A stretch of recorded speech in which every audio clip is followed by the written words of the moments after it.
You wanted a taste of sweetness? Here's your bitter truth. I thought my biggest worry was Leo's shoelaces, not the apocalypse in an iPad case. Tuesday morning started like any other in our suburban Cleveland home. My 7-year-old son Leo was fumbling with his backpack while I made coffee, and my wife Melissa was already dressed in her sharp marketing executive outfit, tapping furiously on her phone. "Eddie, can you drive Leo today?" "I've got an early meeting," Mel said, without looking up from her screen. She'd been having a lot of early meetings lately, and late ones, and weekend ones. "Sure thing," I replied, stirring my coffee. As an IT security manager, I had flexible hours, unlike my wife, who seemed to live at the office these days. Leo grabbed what he thought was his school iPad from the charging station. In our house, we had 3 identical tablets: mine, Mel's, and Leo's. They all looked the same in their black cases. "Got everything, buddy?" I asked. "Yep, we're doing show and tell about our families today," Leo said excitedly. "I'm going to show pictures of our vacation." Mel's head snapped up. "What pictures?" "The ones on the tablet," Leo said innocently. Something flickered across Mel's face. Panic? But she just smiled. "That's nice, honey. Have fun at school." I dropped Leo off at Roosevelt Elementary and headed to my office downtown. Around 10:30, my phone rang. The caller ID showed the school's number. "Mr. Harper, this is Principal Rowe. You need to come here immediately, please." Her voice was tight, professional, but I caught an undertone of something else. Embarrassment? Horror? "Is Leo okay?" "Leo is fine, but..." "Mr. Harper, just come. Now." The 15-minute drive felt like an hour. When I pulled into the school parking lot, I saw 2 police cars. My stomach dropped. Inside, Principal Rowe led me to her office, where Leo sat in a chair, looking confused. Officer D'Angelo stood near the desk, and Mrs. Patterson, Leo's teacher, looked like she'd seen a ghost. "Mr. Harper," Principal Rowe began, "there's been an incident. During show and tell, Leo was trying to show family photos, but..." She gestured to the iPad on her desk. The screen was black. "What we found on there," Officer D'Angelo said carefully, "is not appropriate for a 7-year-old to have access to." My blood ran cold. "What kind of not appropriate?" Mrs. Patterson cleared her throat. "Explicit videos and photographs, very explicit, of your wife with multiple partners." The world tilted. I sat down hard in the nearest chair. "We need to ask," Officer D'Angelo continued, "are you aware of this content? And do you want to press charges?" I looked at the iPad, my wife's iPad, the one Leo had grabbed by mistake, the one that apparently contained an explicit documentary of her extracurricular activities. "Can I see it?" I asked quietly. Principal Rowe hesitated, then turned the screen toward me. What I saw made my stomach lurch. There was my wife of 10 years, without clothes and enthusiastic, with a man I recognized as Darren Brooks, some fitness influencer she'd mentioned meeting at the gym. The timestamp showed it was recorded 3 weeks ago, while I was at a work conference. I scrolled through more files. Different men, different locations. Some I recognized, our bedroom, our living room couch. Others were unfamiliar apartments and hotel rooms. "She always said she was flexible," I muttered. "Guess I didn't know how much." "Mr. Harper?" Officer D'Angelo prompted. I looked at Leo, who was playing with a stress ball the principal had given him, oblivious to the nuclear bomb that had just detonated in our family. "Not yet," I said, standing up. "I need to handle this my way first." My phone was already buzzing with calls from Mel. The parking lot confrontation was epic. Mel's white BMW screeched into the school parking lot just as I was buckling Leo into my car. She jumped out, her perfect blonde hair wild, her designer heels clicking frantically on the asphalt. "Eddie, wait, let me explain." Leo looked up.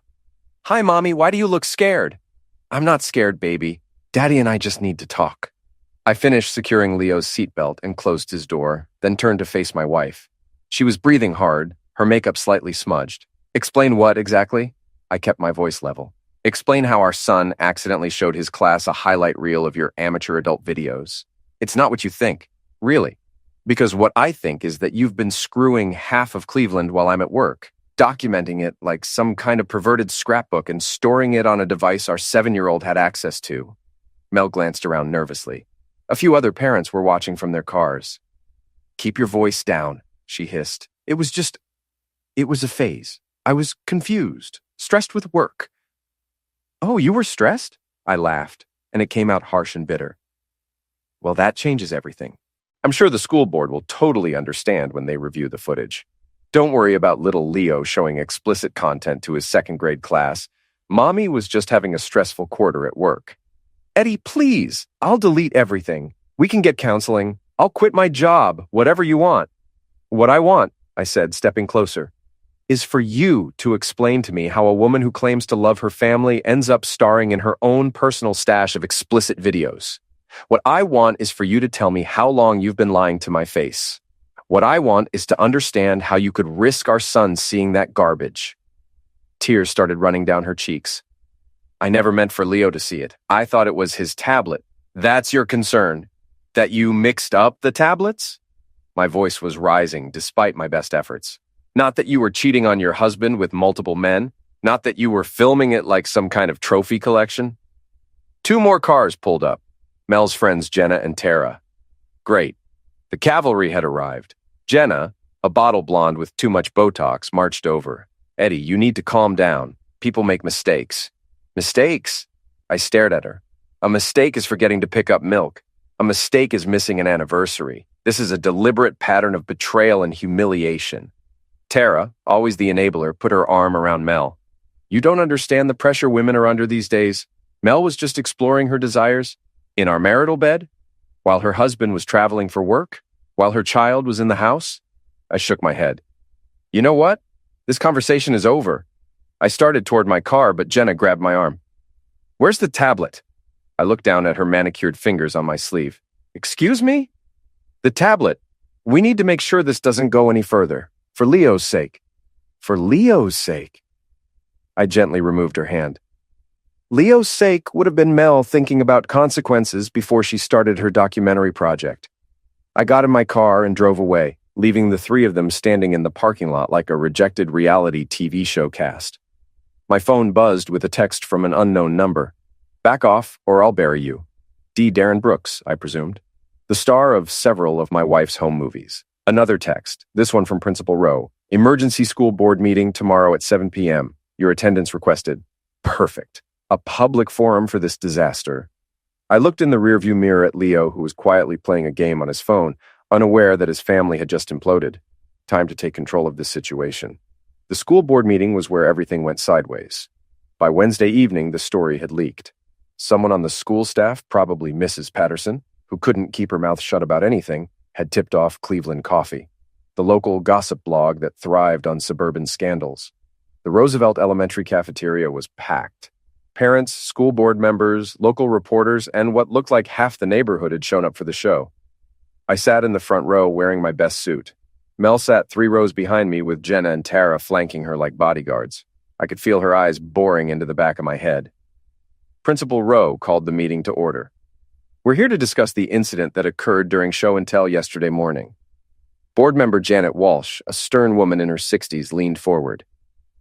Mr. Harper, the school is considering whether to involve Child Protective Services. This represents a serious lapse in parental supervision.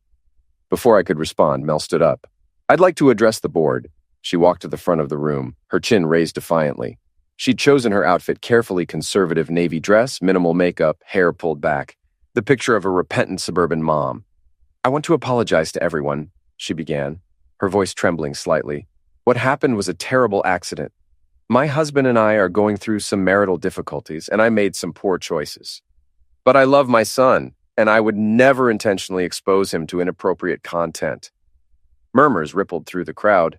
Several parents nodded sympathetically. However, Mel continued, and I felt my jaw clench. I also want you to know that my husband has been emotionally toxic throughout our marriage. He's controlling, jealous, and has made my life a nightmare. The videos were my way of feeling like I had some control over my own body again. The crowd's mood shifted. Now I was the villain. Janet Walsh looked at me with new suspicion. Mr. Harper, how do you respond to these allegations? I stood up slowly, looking around the room at the faces staring back at me. Time for some truth. Emotional misuse, I said, my voice carrying clearly through the cafeteria. That's interesting. Let me tell you what emotional misuse actually looks like. I turned to face Mel directly. Emotional misuse is lying to your spouse for months while carrying on multiple affairs.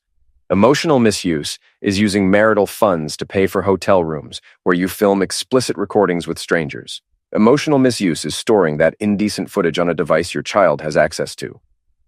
The room was dead silent.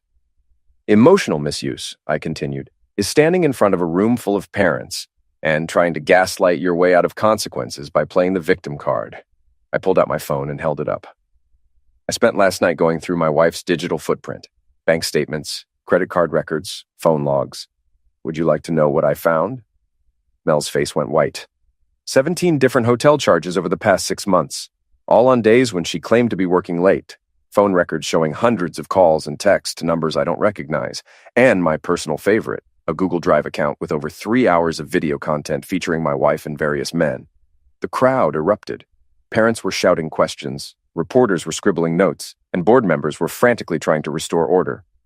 The real question, I said, raising my voice over the chaos, isn't whether I'm toxic. The real question is how a mother could be so reckless with her child's well-being that she'd store explicit material on a device he uses for homework. I sat down. Mel was crying now, but they looked like tears of rage rather than remorse. Janet Walsh banged her gavel repeatedly. Order! Order! When the room finally quieted, she looked directly at me. Mr. Harper, do you have legal representation? I do now. Good. I think you're going to need it. As the meeting broke up, I walked past Mel without a word. In the parking lot, I found my car vandalized. Cuck, spray painted across the windshield in red letters, and a dead rat stuffed under the windshield wiper. Darren's calling card, apparently. My phone buzzed with a text from another unknown number. You want more? Come get it. Attached was an address downtown. Game on. The parking garage confrontation was where I stopped playing defense. The address led me to a downtown fitness center called Peak Performance. Darren's gym, according to the Instagram posts I'd been tracking. I spent Thursday morning doing reconnaissance, watching the place from a coffee shop across the street.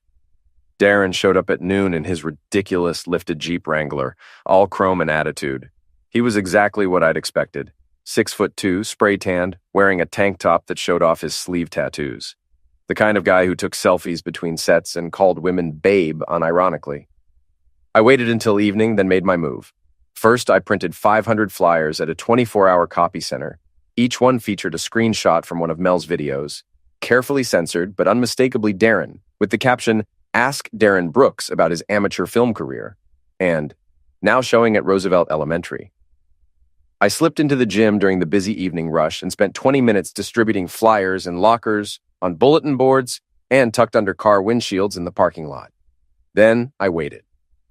Darren emerged from the gym around 9 p.m., flanked by his buddy Ty, a shorter, stockier guy who seemed to exist primarily to film Darren's workouts for social media.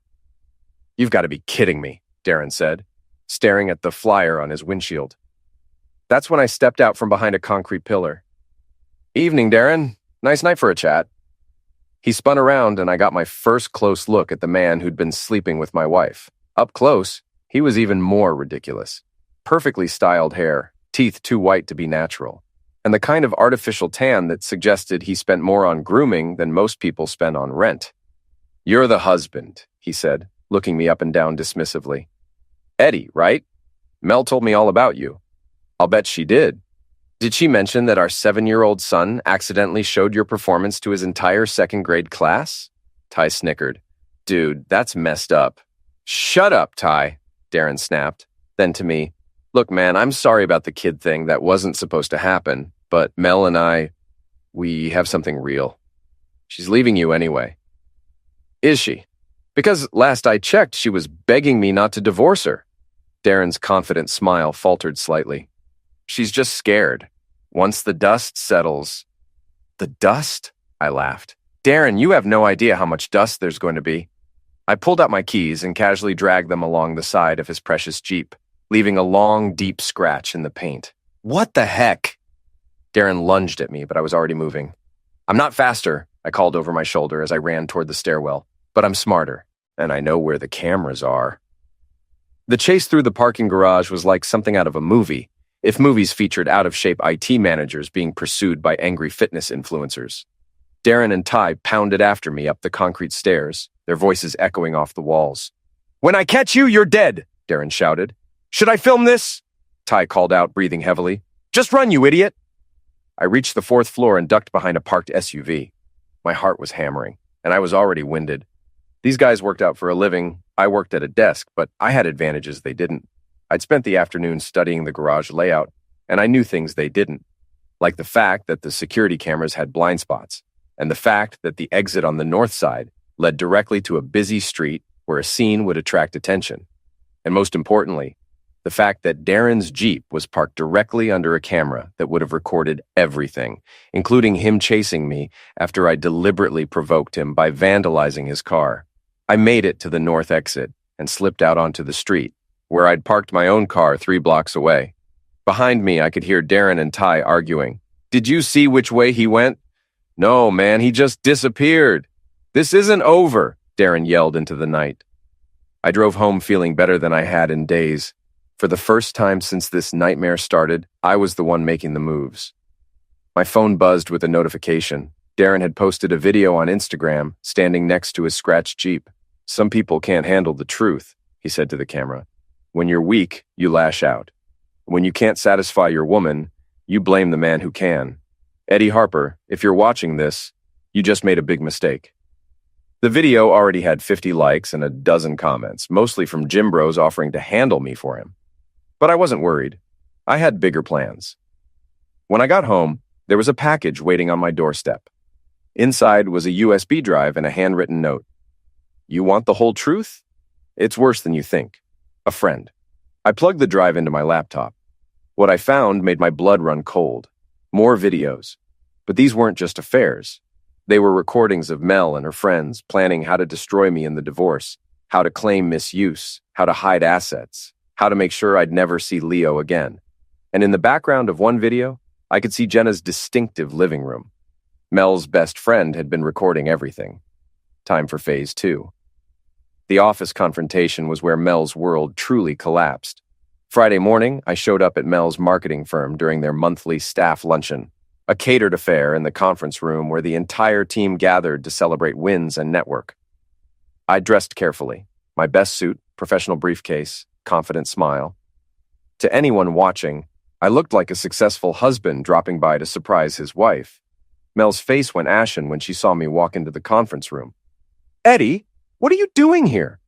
Surprise, honey, I said loudly enough for everyone to hear. I thought I'd share some exciting news with your colleagues. Her boss, Patricia Chen, looked up from her salad. Oh, you must be Mel's husband. We've heard so much about you. Have you? I smiled warmly.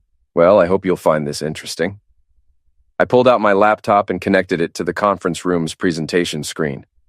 Eddie, don't, Mel whispered. But it was too late. The first video began playing, not the explicit content, but the audio recording from Jenna's living room where Mel and her friends had planned their strategy. Mel's voice filled the room. The key is to establish a pattern of emotional misuse. Eddie's too nice. That's actually perfect, because no one expects nice guys to fight back. We document everything, make him look controlling and unstable. Then I get full custody and half his assets. The conference room went dead silent, except for Mel's recorded voice continuing. Jenna's lawyer says if I can prove he's psychologically damaging Leo, I might even get spousal support. The affairs won't matter if I can paint him as the real villain. Patricia Chen's fork clattered onto her plate. I paused the recording and looked around the room at 25 stunned faces. My wife has been having multiple affairs for months, I announced conversationally. She documented these affairs on video and stored them on a device our 7-year-old son had access to. When he accidentally showed these videos to his second-grade class, she decided the best strategy was to claim I was controlling and try to destroy my reputation. I clicked to the next file bank record showing the hotel charges. These expenses were paid for with company credit cards, by the way. I believe that's against your ethics policy? Patricia Chen was staring at Mel with a mixture of horror and disgust. Melissa, is this true? Mel tried to speak, but only a strangled sound came out. I clicked to the final slide screenshots of text messages between Mel and Darren discussing their plans to ruin me financially. The best part, I continued, is that she involved your biggest client in this scheme. Darren Brooks isn't just her affair partner. He's the fitness influencer you hired for the peak performance campaign. The same campaign she's been managing. I wonder how the client will feel when they learn their spokesperson has been starring in amateur explicit videos with their account manager. Patricia Chen stood up abruptly. Melissa, you need to come to my office, now. I should mention, I added helpfully, that several news outlets have already reached out for comment. Apparently, this story is going viral on social media. Something about suburban mom's intimate video shown to elementary school class. A catchy headline, don't you think? Mel finally found her voice. You bastard. You're destroying everything. No, I said calmly, packing up my laptop. You destroyed everything. I'm just making sure everyone knows who's responsible. As I walked out, I could hear Patricia Chen's voice rising. Are you insane? Do you have any idea what you've done to this company's reputation? That evening, I got a text from my neighbor, Mrs. Lee. Saw on the news, that woman never deserved you. You want some soup? Mrs. Lee was 78 years old and had been watching our neighborhood drama unfold with the keen interest of someone who'd seen it all before. I was considering her soup offer when I heard a commotion outside. Through my window, I could see Darren's Jeep parked in front of my house, and Darren himself was on my front lawn shouting, Come out here, Eddie! Let's settle this like men! I opened my front door and stepped onto the porch. Half the neighborhood was watching from their windows. Problem, Darren? You cost me 3 sponsorship deals today, he yelled. 3! Do you know how much money that is? Probably less than you're going to lose when Peak Performance drops you tomorrow, I replied. I hear they don't like their brand ambassadors appearing in explicit content. Bad for the family-friendly image. This isn't over. Actually, I said, pulling out my phone, it kind of is. I showed him the screen, a live stream of our conversation that was broadcasting to my newly created social media account. We already had 200 viewers. Say hi to the internet, Darren. They're very interested in your story. His face went purple. You're streaming this? Everything, I confirmed. Your threats, your admission that you've been sleeping with a married woman, your concern about lost sponsorship deals, rather than the welfare of a 7-year-old child who was traumatized by your actions. It's all going out live. The viewer count was climbing rapidly. Someone in the chat had recognized Darren and was sharing the link. You want to keep talking? I asked. Because this is great content. Darren looked around at the neighbors who were now openly watching from their porches, then at my phone streaming everything live, then back at me. Without another word, he got in his Jeep and drove away. The live stream ended with over 1,500 viewers and hundreds of comments, most of them supporting me and mocking Darren. But I wasn't done yet. The City Festival was where I spring the final trap. Saturday's Cleveland Community Days Festival in Riverside Park was perfect for my purposes. Hundreds of people, live music, food trucks, and, most importantly, a main stage with a sound system. I'd spent Friday night making calls, pulling strings, and cashing in favors. My buddy Greg from work had connections with the event organizers. Mrs. Lee knew the head of the neighborhood association. Even Principal Rowe, despite everything, had agreed to help once I explained my plan. This is either brilliant or insane, Greg said as we set up the wireless microphone system. Why not both? I'd sent carefully crafted messages to both Mel and Darren, asking them to meet me at the festival for a peaceful resolution. I'd promised to stop the social media campaign and delete all the evidence if we could just talk things through like adults. They bought it. Mel arrived first, looking haggard. She'd been fired yesterday afternoon, and it showed. Her usually perfect appearance was disheveled, her makeup hastily applied. Eddie, thank God you're willing to be reasonable, she said, approaching the picnic table where I was sitting. We can fix this. We can go to counseling, work things out. Can we? Because I have some questions first. Darren appeared a few minutes later, swaggering over in his typical uniform of tank top and designer sunglasses. Several people recognized him and started taking pictures. All right, let's get this over with, he said, sitting down across from me. What do you want? I want the truth, I said simply. All of it. How long has this been going on? How many others were there? And I want to know why you thought it was acceptable to destroy a family. What they didn't know was that I was wearing a wireless microphone connected to the festival's sound system. Greg was manning the audio board from behind the main stage, waiting for my signal. Look, Mel said, I know I made mistakes. Mistakes? I laughed. You filmed yourself sleeping with multiple men and stored it where our son could find it. That's not a mistake, that's a choice. She's a grown woman, Darren interjected. She can sleep with whoever she wants. Even married women, even mothers? Especially mothers, Darren smirked. They're more grateful. That was my cue. I touched my phone, sending Greg the signal. Suddenly, our entire conversation was being broadcast through the festival's sound system. Every word was echoing across the park, reaching hundreds of people. Mel's face went white as she realized what was happening. "You want to know the truth?" I said, my voice now carrying across the entire festival. "Here it is, Cleveland. My wife has been having affairs for months. She documented these affairs on video and stored them on a device our 7-year-old son had access to.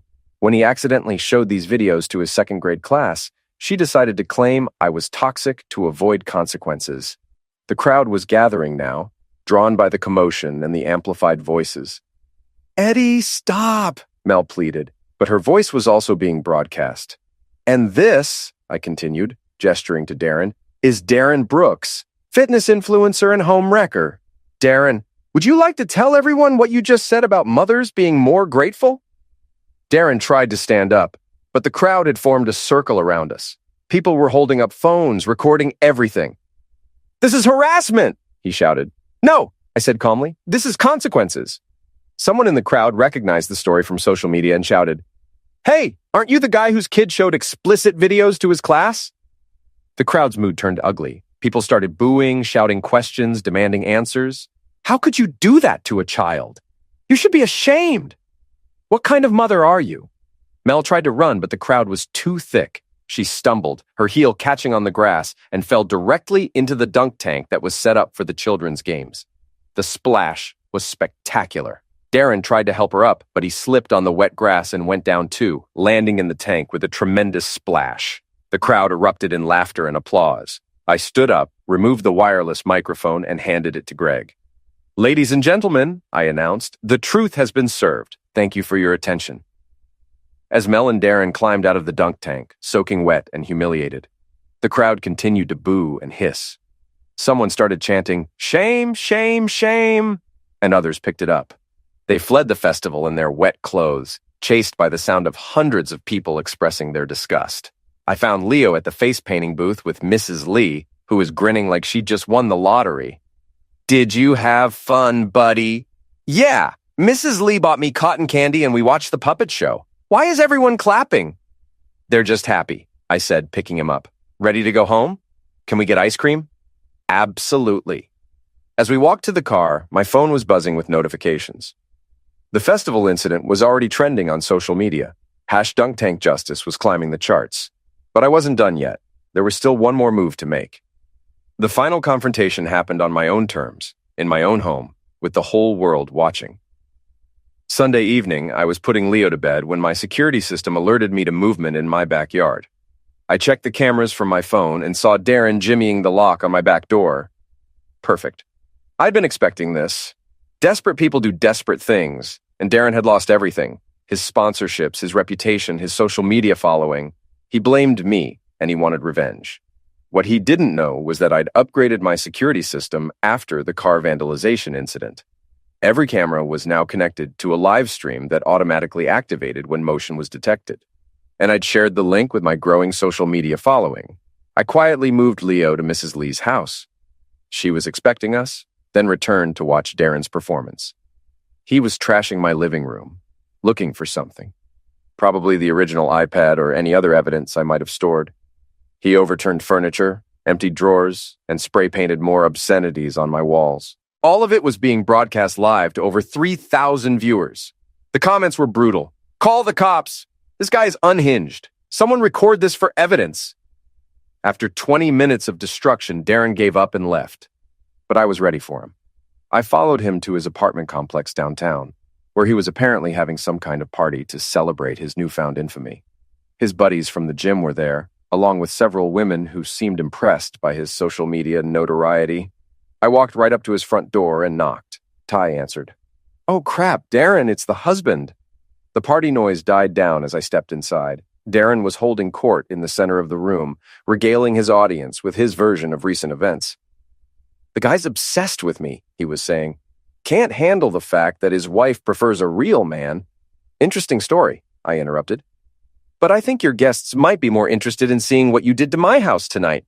I held up my phone showing the live stream footage of Darren breaking and entering, vandalizing my property, and destroying my belongings. "That's breaking and entering, destruction of property, and criminal mischief," I announced to the room. "All felonies. all recorded in high definition. The party guests started backing away from Darren like he had a contagious disease. "You set me up," Darren snarled. "I gave you enough rope," I corrected. "You hanged yourself." His girlfriend, a young blonde who looked like she was questioning her life choices, stared at him in horror. "You broke into his house? Darren, what's wrong with you?" "It's not what it looks like." "It looks like a crime," she said, grabbing her purse. "I'm out of here." Half the party followed her out the door. I walked over to Darren's prized sneaker collection, dozens of pairs of limited edition shoes displayed on custom shelving. "Nice collection," I said, picking up a pair of shoes that probably cost more than most people's rent. "Don't touch those." "Why not?" I asked, opening a bottle of protein shake that was sitting on his counter. "You touched my property." I poured the thick chocolate-flavored liquid over the shoes. "You always said you liked it thick," I said, moving to the next pair. Darren lunged at me, but Ty and another guy grabbed him. "Dude, stop!" Ty said. "You're already in enough trouble." I systematically ruined a dozen pairs of his precious shoes while he watched helplessly. "There," I said, setting down the empty bottle. "Now we're even." "This isn't over," Darren said, but his voice lacked conviction.